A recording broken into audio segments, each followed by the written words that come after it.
আসসালামু আলাইকুম। গ্রাফিক ডিজাইনে আজকে আমাদের যে ক্লাসটা সেটা হচ্ছে স্ক্র্যাম্বল কিভাবে এই যে সাইটে দিয়ে স্ক্র্যাম্বল আনা যায় সেই জিনিসটা আমরা টাইপোগ্রাফিতে শিখবো আজকে। হ্যাঁ, আপনার প্রথম কাজ হচ্ছে এটাকে সিলেক্ট করা। এনি ওয়ার্ড যে কোনো শব্দ আপনি নিতে পারেন। ধরেন আমি মিম লিখলাম। লেখার পরে আমি যখন ইফেক্টে যাব, আমরা এতদিন স্টাইল শব্দটা শিখছি, একদম ড্রপ শ্যাডো, তারপরে এই যে ফিদার, এগুলিও শিখলাম। হুম, এই যে ড্রপ দিলে কি হয় দেখেন, এটার জন্য একটা ড্রপ হয়। তারপরে আবার ইফেক্টে গিয়ে ধরেন আমি এখানে ইউজ করলাম, স্টাইলে গিয়ে এই যে ফিদার জিনিসটা ইউজ করলাম, দেখা যাচ্ছে না একেবারে। এই আমরা এটাকে কি করব, কমিয়ে দিব। দেখেন কমা দেওয়ার সাথে সাথে স্পষ্ট হয়ে আসবে।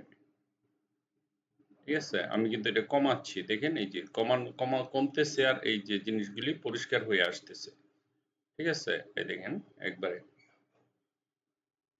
আমরা হালকা রাখলাম। ঠিক আছে, আরেকটু দেই, 15 দেব। ঠিক আছে, হ্যাঁ 15-তে রাখলাম প্রিভিউতে। ওকে, এখন আমরা এখানে স্ক্রিম্বল অ্যাড করব।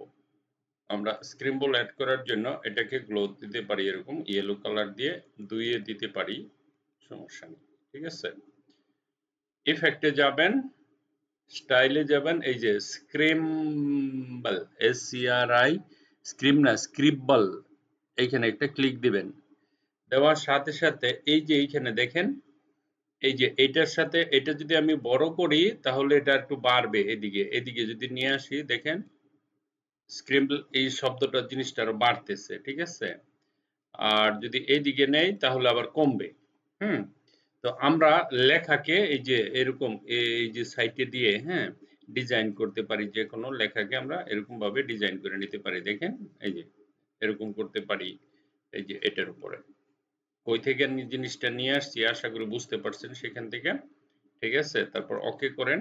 ওকে করার সাথে সাথে দেখেন এখানে লেখার স্টাইলটা, এখন যদি আমি সাপোজ মনে করেন এটা যদি বন্ধ করে দেই তাহলে একেবারে আহ, অস্পষ্ট দেখা যাচ্ছে, যেহেতু কারণ এখানে আমি যদি এটাকে বড় করি, ধরুন 5 করলাম, দেখেন হুম, লেখার স্টাইলটা কত সুন্দর হয়েছে, আবার গ্লো আছে। ঠিক আছে, আর একটু বাড়াই দেই, আমরা 10 দিলাম। ঠিক আছে, 10 দেওয়ার পরে দেখেন এই যে এরকম হয়ে যাচ্ছে। হ্যাঁ, এই যে সাইটের যে জিনিসটা, এইটা কি দিয়ে দিতে হয়, ইফেক্টে গিয়ে এটুক খালি মনে রাখলেই হবে, এই যে এইটা দিয়ে।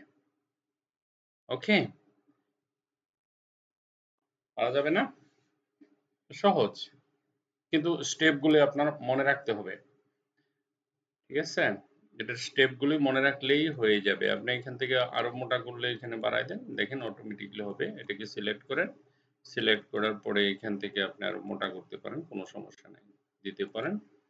ধরুন আমি এখান থেকে 60 দেই, আরো সুন্দর হচ্ছে, দেখছেন লেখার সিস্টেম এবং ডিজাইন দুইটাই চেঞ্জ হয়ে যাচ্ছে।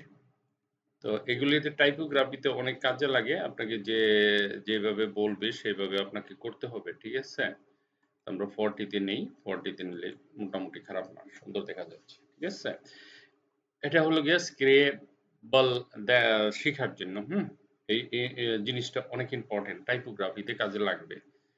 ঠিক আছে, thank you very much for watching this video, bye by.